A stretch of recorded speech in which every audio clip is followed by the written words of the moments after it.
अस्सलाम वालेकुम रहमतुल्लाहि व बरकातुहू। ईरान जंग ने अरब देशों को सबसे ज़्यादा हैरान किया है, परेशान किया है। ख़ासतौर पर गल्फ़ के जो ममालिक है उनकी सिक्योरिटी का मसला सबसे ज़्यादा बढ़ गया है। उनकी तिजारत दुनिया के साथ कैसे कायम रहेगी, इसके लिए भी उनको सोचना होगा।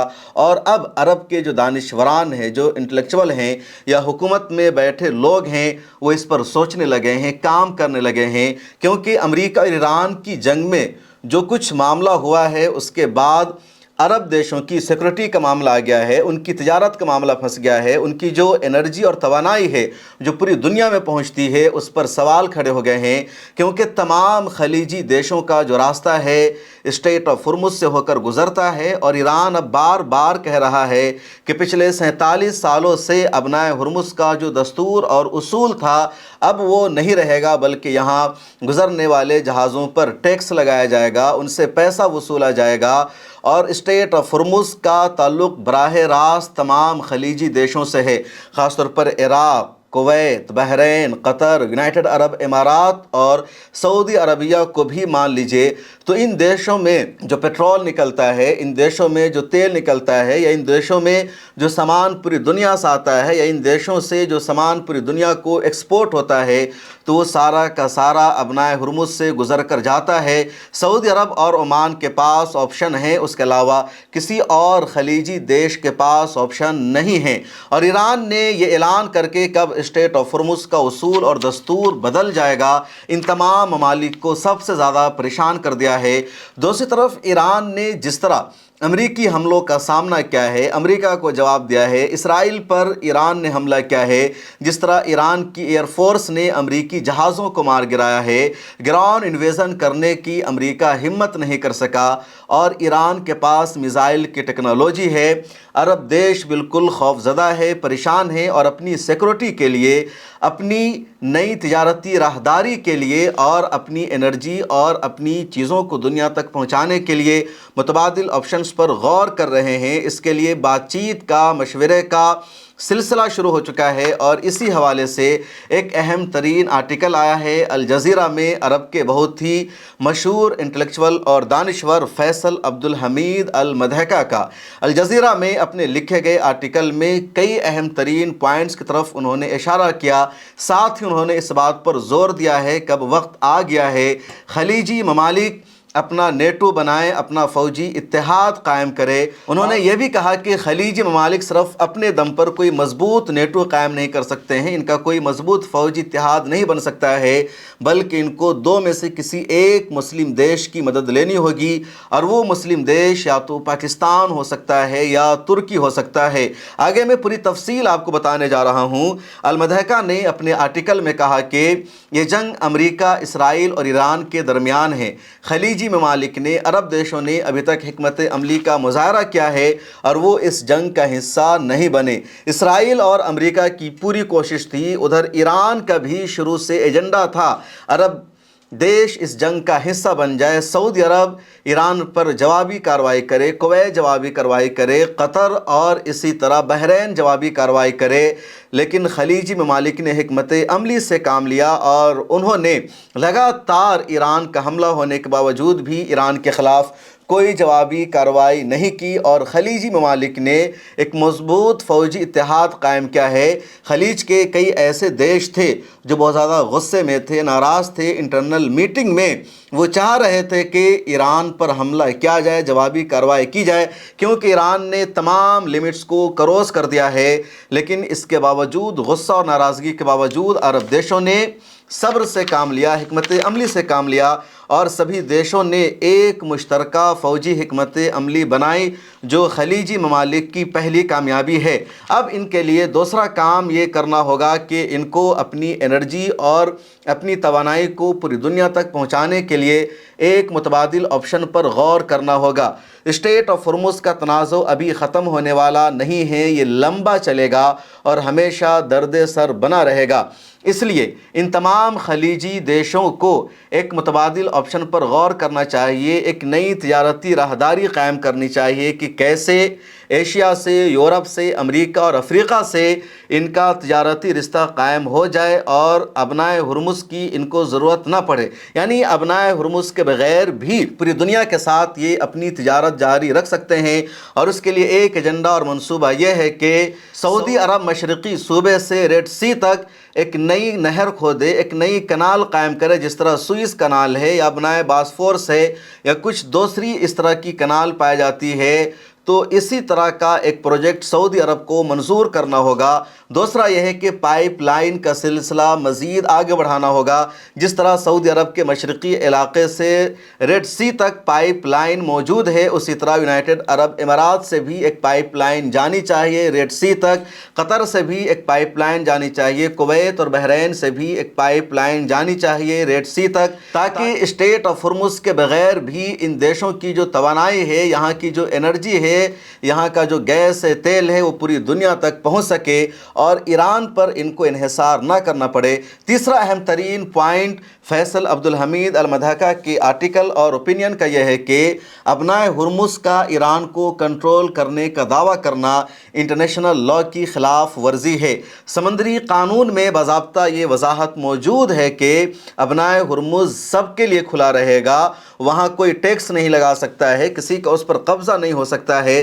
پہلے بھی ایران نے ایسی کوششیں کی تھی، لیکن عالمی اصول اور دستور کو ماننا پڑا، اور اس لیے ایران کا اب اس طرح کی بات کرنا سراسر عالمی اصول اور انٹرنیشنل لا کی خلاف ورزی ہے۔ المدھکا کا یہ بھی کہنا ہے کہ ابنائے ہرمز ایران کا تنہا نہیں ہے۔ ابنائے ہرمز کے مشرقی سائیڈ میں اگر ایران ہے تو اس کے مغربی کنارے میں عمان اور یونائٹڈ عرب امارات کا پانی ہے، یو اے ای کا علاقہ ہے، اور اس پر ایران کنٹرول کرے، ایسا ایران نہیں کر سکتا ہے۔ ٹھیک ہے، ایران کو اگر ٹیکس وصول کرنا ہے تو اپنے علاقے میں کر سکتا ہے، لیکن جو عمان کا علاقہ ہے، جو یو اے ای کا علاقہ ہے، وہاں ٹیکس وصول کرنے کا ایران کو کوئی رائٹ نہیں ہے، اور یہ سیدھے سیدھے انٹرنیشنل لا کی خلاف ورزی ہوگی۔ عرب دیشوں کی، گلف کے ممالک کی ابھی تک یہی مشترکہ پالیسی ہے کہ ایران کے اس ایجنڈا اور منصوبہ کو ریجیکٹ کرنا ہے، اور اگر ایران نے یہاں پر زبردستی ٹیکس لگا دیا تو ایک نئی علاقائی جنگ شروع ہو سکتی ہے اور پورا علاقہ اس کے لیے تباہ ہوگا، اور گلف کے دیشوں کو اس کے لیے تیار رہنا ہوگا۔ انہوں نے آگے کہا کہ گلف کے دیشوں کو اس کے لیے تیار کیسے رہنا ہے۔ انہوں نے اپنے آرٹیکل میں مشورہ دیا کہ گلف کے دیشوں کو ایران اور اسرائیل سے اپنا بچاؤ کیسے کرنا ہے، اپنی عالمی تجارتی گزرگاہ کو کیسے اوپن کرنا ہے۔ اس کے لیے ان دیشوں کو اپنے دفاع کو، اپنی سیکورٹی کو مضبوط کرنا ہوگا۔ ایران کی طاقت دنیا نے دیکھ لیا ہے، اسرائیل بھی عسکری میدان میں بہت آگے جا چکا ہے، عرب دیشوں کے پاس فوجی اور عسکری طاقت نہیں ہے، اس لیے گلف کے تمام ممالک کو اپنا نیٹو بنانا ہوگا۔ گلف میں 6 ممالک آتے ہیں، ان کی اپنی ایک آرگنائزیشن بھی ہے جس کو گلف کوپریشن کونسل کہا جاتا ہے۔ یہ جو سمندر ہے آپ دیکھ رہے ہیں، اس کو پرشین گلف کہا جاتا ہے، عربین گلف بھی کہا جاتا ہے۔ جو ایرانی ہیں اس کو پرشین گلف کا نام دیتے ہیں، اور جو عربی ہیں اس کے اس پار رہنے والے ہیں وہ اس کو عربین گلف کا نام دیتے ہیں یا خلیج عرب کا نام دیتے ہیں۔ اردو میں اسی کو خلیج فارس کہا جاتا ہے۔ بہرحال یہی ایران اور عرب دیشوں کی سرحد کے بیچ میں حائل ہے۔ اب اس کے اس پار 6 ممالک ہیں جن کو گلف کوپریشن کونسل میں شامل کیا گیا ہے، یا جن کو گلف ممالک کہا جاتا ہے۔ پہلا کویت ہے، دوسرا قطر ہے، تیسرا بحرین ہے، چوتھا سعودی عرب ہے، پانچواں یونائٹڈ عرب امارات ہے، اور چھٹا عمان ہے۔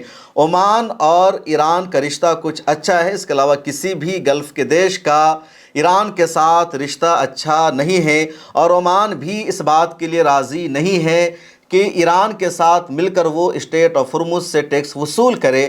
اب المدھکا نے مشورہ دیا ہے عرب دیشوں کو گلف نیٹو بنانے کا، اور گلف نیٹو جو بنے گا اس میں ترکی یا پاکستان کی مدد لینی ہوگی۔ عالم اسلام میں یا پوری دنیا کے 57 مسلم دیشوں میں صرف 3 مسلم ممالک ایسے ہیں جن کی فوجی قوت سب سے زیادہ مضبوط ہے، عسکری طور پر جن کو طاقتور مانا جاتا ہے۔ اس میں پہلے نمبر پر پاکستان ہے، اس کے بعد ترکی ہے، اس کے بعد ایران کا نمبر آتا ہے، پھر ملیشیا اور کچھ دوسرے دیشوں کا نمبر آتا ہے۔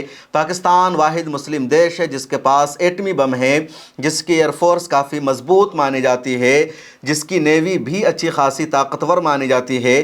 پاکستان کے بعد ترکی سب سے طاقتور دیش مانا جاتا ہے فوجی اعتبار سے، کیونکہ ترکی ایئر فورس میں سب سے زیادہ آگے ہے۔ ڈرون کی لڑائی میں بھی ترکی نمبر 1 مانا جاتا ہے۔ اس کے علاوہ میزائل کی ٹیکنالوجی میں بھی ترکی کا غلبہ ہے۔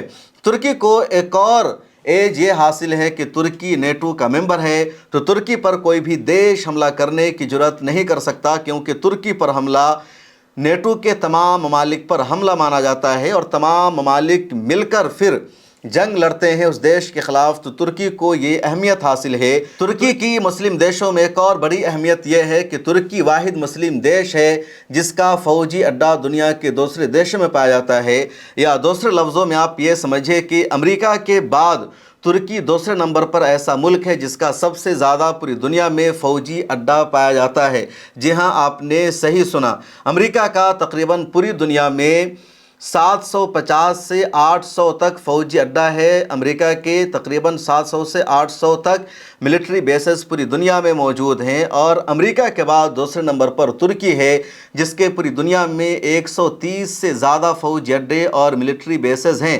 خاص طور پر گلف میں بھی ترکی کا فوجی اڈہ پایا جاتا ہے، جیسے قطر میں ترکی کا فوجی اڈہ موجود ہے، اور ترکیہ کے فوجی اڈے کا نام ہے حضرت خالد بن ولید فوجی اڈہ۔ اسی طرح سیریا یعنی ملک شام میں ترکیہ کا فوجی اڈہ موجود ہے۔ اس کے بعد صومالیہ میں ترکیہ کا فوجی اڈہ موجود ہے، سائپرس میں ترکیہ کا فوجی اڈہ موجود ہے، لیبیا میں ترکیہ کا فوجی اڈہ موجود ہے۔ تو کئی مسلم دیشوں میں ترکیہ کا فوجی اڈہ موجود ہے۔ اس کے علاوہ دوسرے دیشوں میں بھی ترکیہ کا فوجی اڈہ موجود ہے۔ تو دوسرے دیشوں میں جو فوجیں پائی جاتی ہے اس میں پہلے نمبر پر امریکہ ہے اور دوسرے نمبر پر ترکی ہے۔ اس کے بعد کوئی اور ملک ہو سکتا ہے، اور اس کے بعد روس کا نمبر آتا ہے، چین کا نمبر آتا ہے، کچھ اور دیشوں کا نمبر آتا ہے، اور ان دیشوں کا جو فوجی اڈہ دنیا کے دوسرے دیشوں میں پایا جاتا ہے تو اس کا نمبر 5 سے نیچے ہے، یعنی 5 سے زیادہ نہیں ہے۔ لیکن ترکیہ کا نمبر 130 تک پہنچا ہوا ہے۔ امریکہ کا فوجی اڈہ 750 سے زیادہ پوری دنیا میں پایا جاتا ہے۔ تو اسی وجہ سے ترکیہ کی اہمیت بہت زیادہ ہے۔ تیسرے نمبر پر ایران ہے، لیکن ایران کو کسی بھی الائنس میں عرب ممالک شامل نہیں کر سکتے، کیونکہ ایران کا بھی ایجنڈا ہے گریٹر ایران بنانے کا۔ ایران کئی مرتبہ دعویٰ کرتا ہے کہ وہ بحرین کو اپنے ساتھ شامل کرے گا۔ ایران یہ دعویٰ کرتا ہے کہ بحرین ایران کا ہی حصہ رہا ہے۔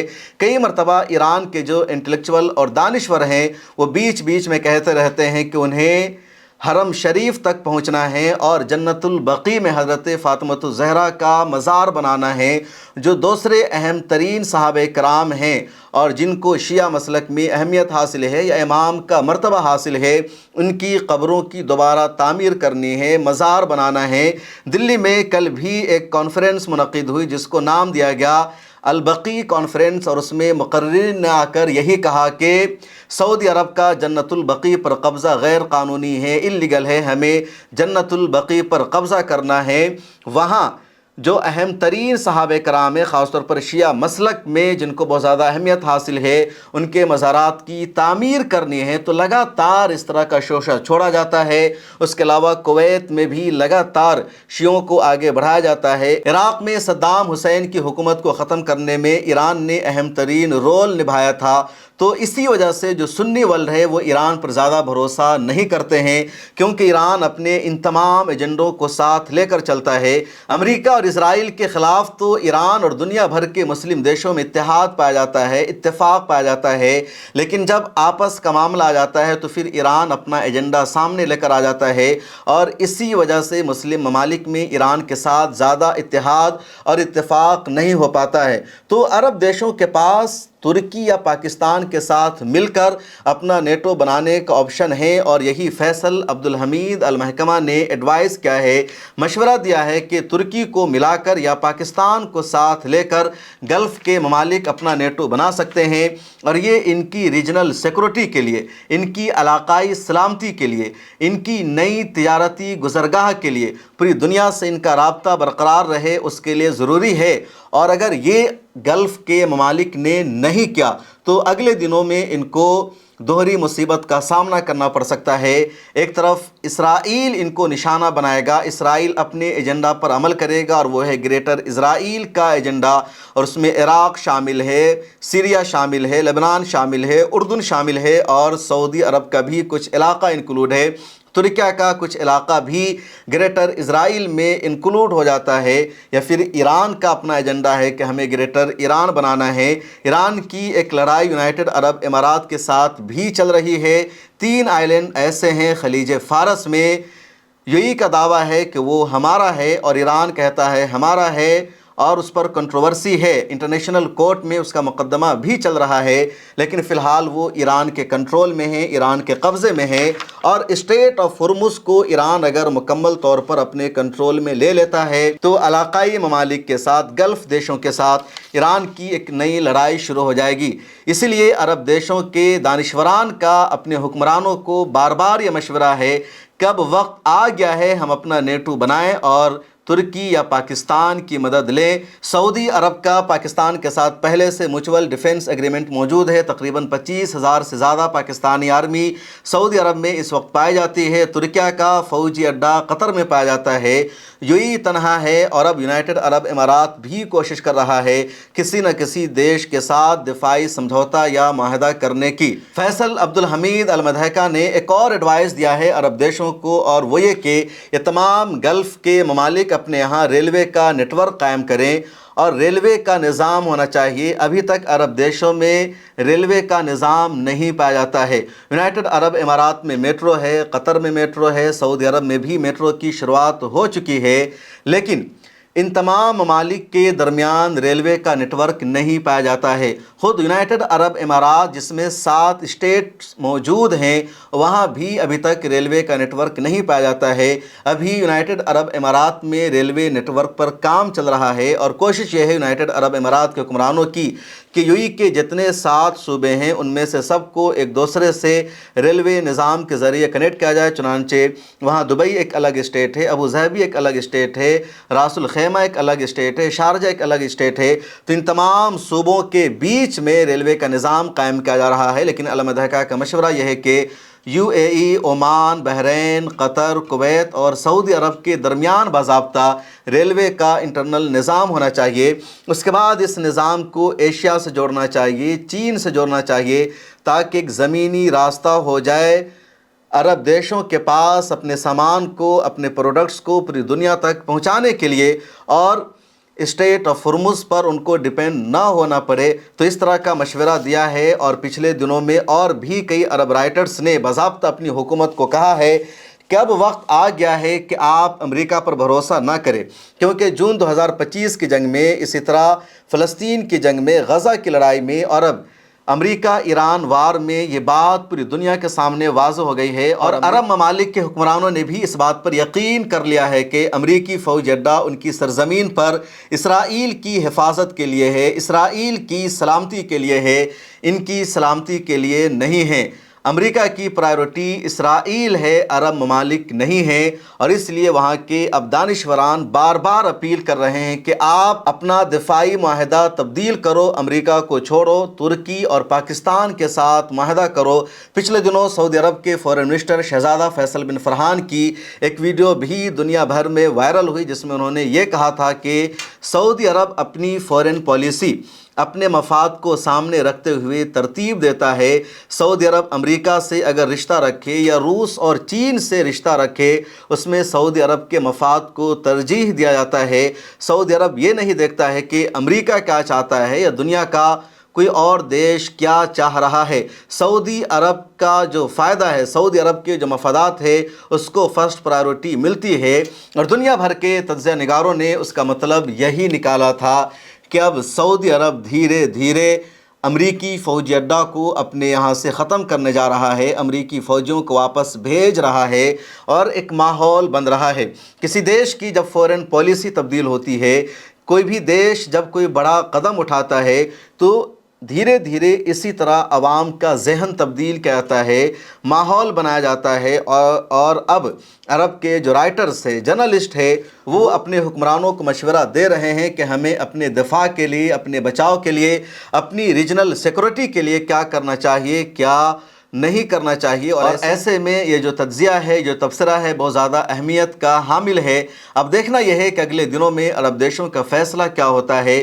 کیا عرب دیشوں کو عقل آتی ہے، وہ شعور اور حکمت عملی کے ساتھ فیصلہ لیتے ہیں، یا پھر وہ دوبارہ امریکہ پر ہی بھروسہ کریں گے، ایک مرتبہ پھر وہ امریکی سوراخ سے ڈسے جائیں گے؟ یہ آنے والا وقت طے کرے گا۔ ویسے کہا جاتا ہے کہ مومن ایک سوراخ سے 2 مرتبہ نہیں ڈسا جاتا ہے۔ مجھے دیجیے اجازت، کمنٹ سیکشن میں اپنی رائے لکھیے۔ اللہ حافظ۔